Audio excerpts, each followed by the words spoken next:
Hey everyone, welcome back to the channel.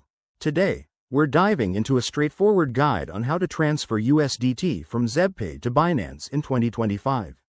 Whether you're new to crypto or just need a quick refresh, this step-by-step tutorial will have you set up in no time.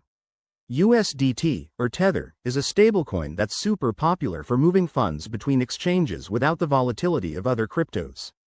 By the end of this video, you'll know exactly how to do it securely and efficiently. First things first, make sure you have accounts on both ZebPay and Binance. You'll need some USDT in your ZebPay wallet and the exact wallet address from Binance. Always double-check details to avoid any mishaps. Crypto transfers are irreversible. Step 1. Open the ZebPay app on your phone or log in via the website. Head over to your wallet section and select USDT from your list of assets.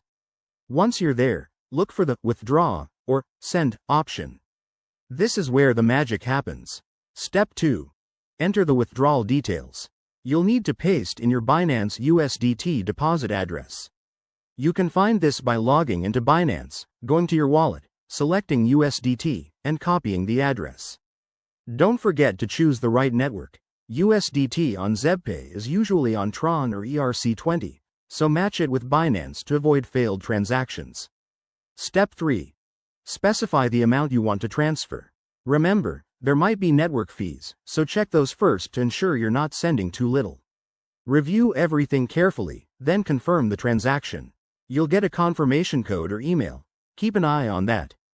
Once the transfer is initiated, it typically takes a few minutes to an hour to reflect in your Binance wallet, depending on network congestion.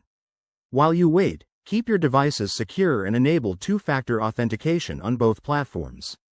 And there you have it. Your USDT is now on Binance, ready for trading or whatever you have planned. If you found this helpful, give it a thumbs up, subscribe for more crypto tips, and drop a comment if you have questions. Thanks for watching, and I'll see you in the next video.